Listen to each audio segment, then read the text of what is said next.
everyone. Thank you very much for coming and listening to this Q&A. My name is Amelia. I'm a member of Academy Motion Pictures of Art and Sciences from Indonesia.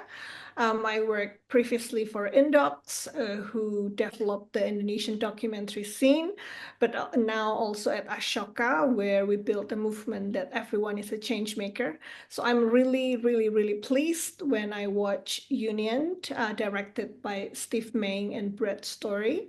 And so we are extremely lucky to have them here for some questions. Welcome, Steve and Brett. Thank you so much for having us, Amelia. Thank you. Yes, I'm really curious. How did you initially find the story and get the trust from the workers to be filmed? I assume they see also the risk, right, of being the film and being film and having you guys around. Yeah, thanks for that question. So we initially made contact, our producers made contact with Chris Smalls long before the union effort actually began. Chris was in the news for leading a walkout and then was fired and started a protest movement with a group of other workers. This is in the early days of the pandemic, so everyone was paying attention, or most people were paying attention to the plight of essential workers, and our producers, Sam and Mars, contacted Chris with the idea of maybe making a film about him or maybe making a film about Amazon workers on the front lines. And we, built out a team and started developing this project. And fast forward a year later, Chris and just a very small handful of other workers at this warehouse in Staten Island decided to do something really surprising. It surprised the labor movement, which was to start an independent effort to unionize their warehouse. And because we had already developed a conversation and started developing trust, we were kind of on the ground from the go when they started this effort. Um, we're really we had demonstrated our interest and showed that we were going to be there for the long haul. And I think that was a big part of developing trust with all of them. Wow, that's really amazing. Yeah, and this phenomenon is actually global as well, and it only doesn't only happen in Amazon. So I'm really pleased that the union is there to show us all, the plight and also the struggle and the triumph of Amazon workers. And my next question is on the legal ground. You know, do you have how do you protect yourself, legally when you're doing such a big risk work like this? Well, the United States does have labor law, and there are certain protections that the Amazon workers were afforded in terms of organizing.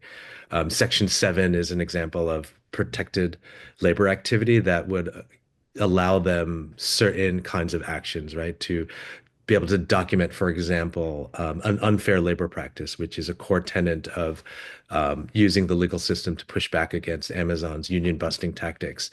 And so, as a result, some of those protections that kind of extend to us as journalists and filmmakers. Um, but it's worth mentioning that labor law, at least in the United States, is very much favored towards management, towards the businesses and corporations, and that in many ways, the National Labor Relations Act, which is one of the founding laws that allowed for collective bargaining, in its history originally actually didn't even include minority workers, immigrant workers, essentially agriculture and domestic workers in the United States. And so what you see is a long legacy of people of color and vulnerable people in this country fighting with its own labor laws to protest and organize.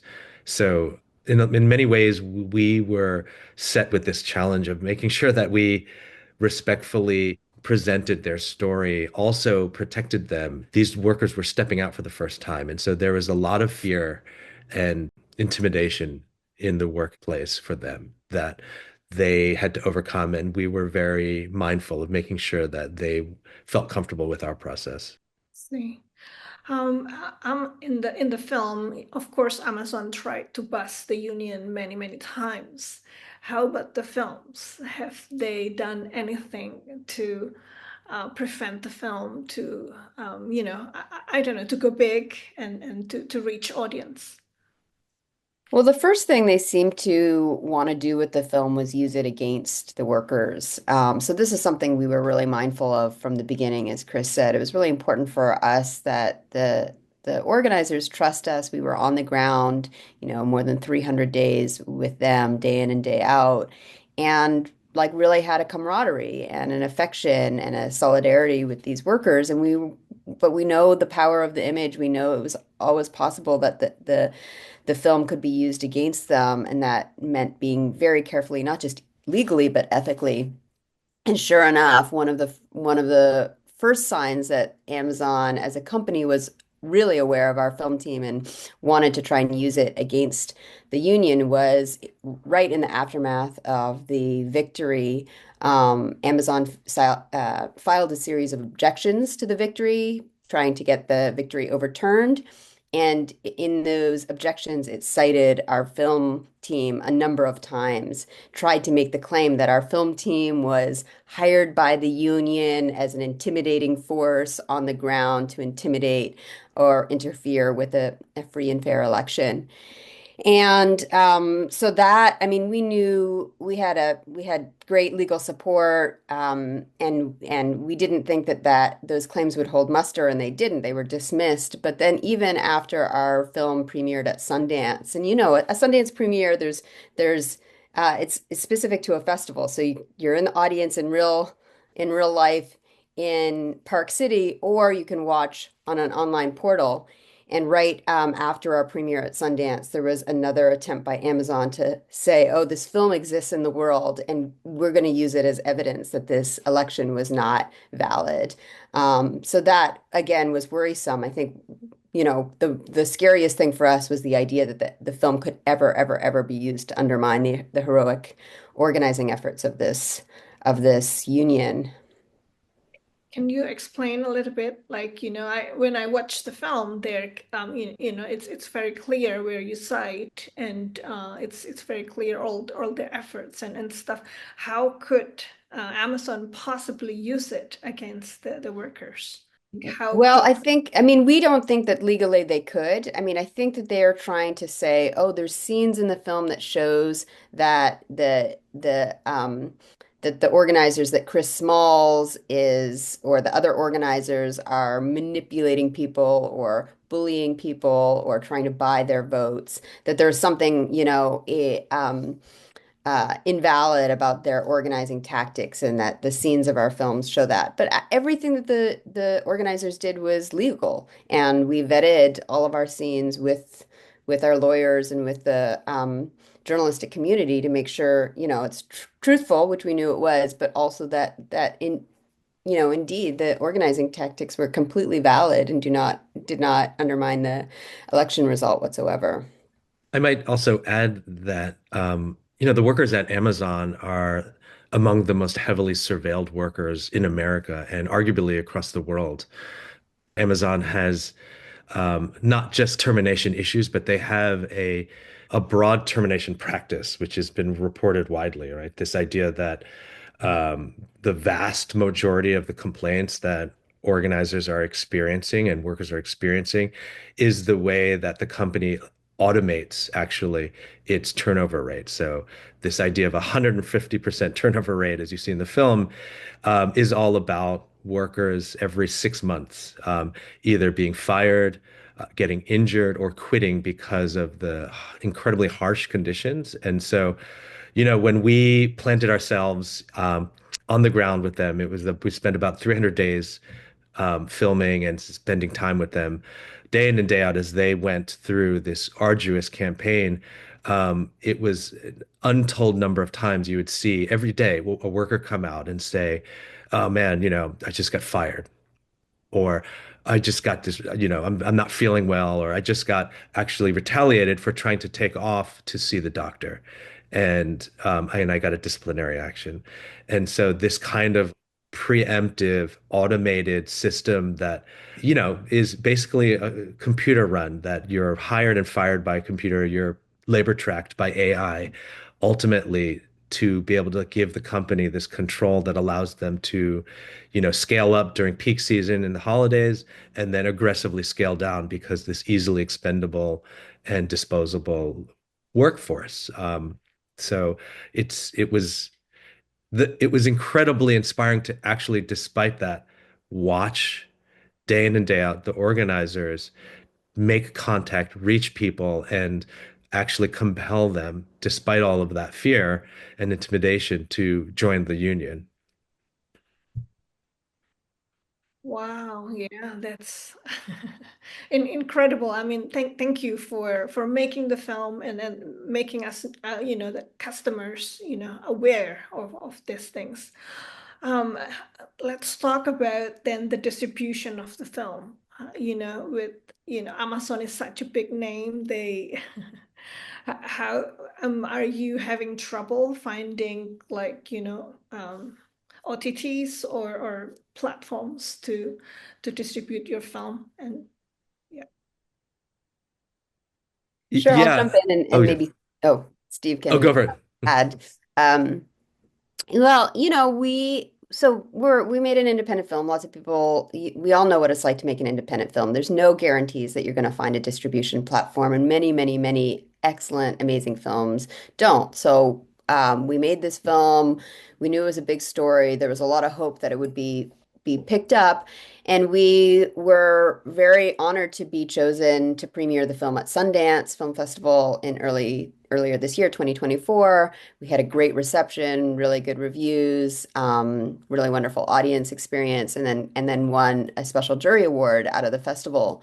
And that's when we started to take the film around to possible platforms and distributors through our sales agent. And I guess to a little bit of our surprise, we didn't get any offers. And we knew that things had been and it continued to be really tough for political cinema. There's media consolidation in our industry. Everybody knows that. There's less and less films being bought, and the films that are being bought are safer and sort of more um, within certain categories than perhaps ever before. And so this was disappointing, but we were also prepared for it. We had a plan. We knew that this is a film that needs to get out there. And so we had and have, continued to develop a self-distribution plan that maybe Steve can say more about. Yeah, and before I get to that, I want to just mention it. It really brings me back to time I spent in mainland China making a film there about censorship. This is like, gosh, 20 years ago almost, but it was this idea that like the most effective form of censorship is self-censorship. It instituted by the government, and also any kind of powerful institution or organization can also employ that. And so this question about Amazon, right? They have not just captured kind of like economic power, but they've captured a kind of cultural zeitgeist that has made people feel like it's a little bit precarious to challenge Amazon. So, we have had people tell us, friends in the industry, working at some distribution outlets, that, oh, we're so sorry. We actually all love this film. We believe in it, but we do too much work with Amazon, and the higher ups would be scared to take this on. So we can't do it. I'm so sorry. And that has been intimated or even said a few times to us. And so I think this larger question of, well, then where are we as filmmakers left? Well, it's in a similar position as like the workers at Amazon, right? Um, to decide that when put in this kind of position of, being told the product and the focus of your organizing or your kind of collective filmmaking has no worth. Well, it requires us to kind of imbue worth in our own terms and decide what the value of it is for ourselves. And so, like Brett was saying, we've been invited to countless festivals. I mean, I think we're pushing 100 festivals maybe by the end of next month. And being told this film means a lot to people because I think workers all across industries feel this sense of like how the globalized economy and capitalism's consolidation in media um, is affecting us, affecting so many different kinds of workers and also media makers. So, to your point or question, one of the big things that we've been really focused on is working with labor leaders, or organizers, local unions, to create kind of a worker screening series. So we're really interested in getting this to all kinds of workers, from the WGA to the smallest local union, regionally across the country. Also international, we understand, Amazon and this idea of the globalized economy and fast turnaround products is affecting people everywhere. So we're really pushing as much as we can internationally and getting a lot of feedback that people really are responding to it outside of the US. So that's been really exciting. And the self-distribution involves us platforming it ourselves. So we found a platform called Gather that we could use as a tool. It's not actually a distribution portal. It's a tool that we can use to offer it to workers for free or low cost through this pay it forward program that allows other people with more means to actually subsidize that. And then we did our own theatrical, which was really exciting. It allowed us, there was actually a lot of interest that brought us to 25 cities last month. And so it's like Brett was saying, I think it's been really affirming to be able to take the distribution efforts into our own hands and actually realize and get this feedback that people do care about this story. Wow, that's really amazing. Yeah, and this is Christmas time, right? Where many millions and millions of people will be buying from Amazon. So we as customers, we as audience, we should actually pay attention to this film, because in this film is they are the people who will be packaging our goods and will be sending out. And yeah, so really thank you so much for making this film. I have one last question around the filming. Sorry. Around the filming, you said that you are there 300 days. So, when you are in the ground, how do you decide which one to shoot and which one not to shoot? Because Well, things those of are, us in the edit room might suggest that maybe some fine tuning of the of that decision could have been made. I'm just kidding. I think it's well, Steve will say more. Steve and our DP Martin especially were on the ground most of the time, and this was always going to be a film that's not just like carries us through the main beats of a union campaign for us, because we didn't know what was going to happen with the election, if it would even be held at all, let alone whether or not they would win. And so for us, it was always about the chance to and the opportunity to watch a group of people, a group of younger people, intergenerational, cross-class group of people learn how to become politicized in real time and sort of really watch and witness the texture, the intimate texture of a group of people finding each other, feeling value with each other, feeling growing confidence, developing ideas, and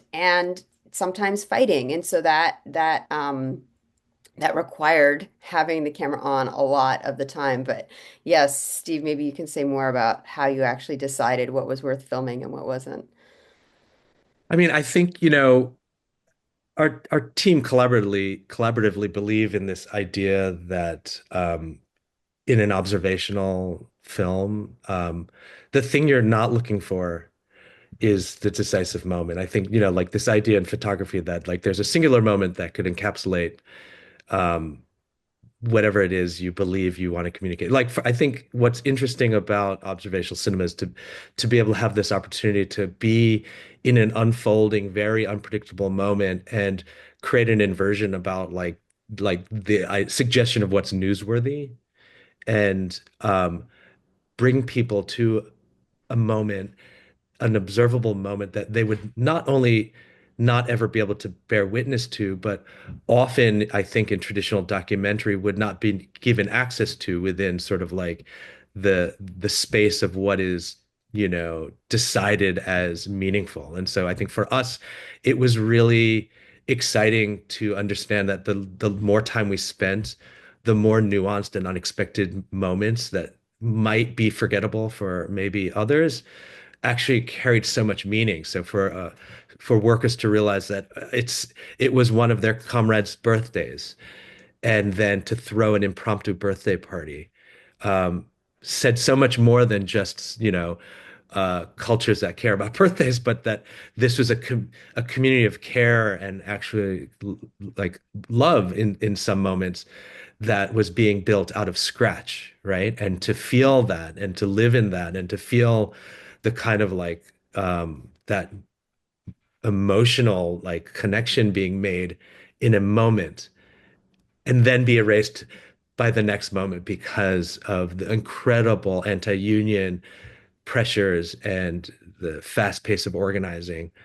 was that kind of unpredictable message and meaning and um, less less prescriptive, I guess, filming we wanted to do, which only is only caught by being there and letting the film almost become an ingrained part of the unfoldment and the people. I see. That's very brave, I think. And also not knowing when to stop and things like that, right? I mean, so yes, we are at time. So thank you so much, Steve and Brett, for being here. I'm really looking forward to share the film for more audience in Indonesia and Southeast Asia. So I'll be in touch with you. We And good can't wait. luck. And thank you for those amazing questions in this conversation. Yes, thank you so much, Amelia. It was so nice talking to you. Yes.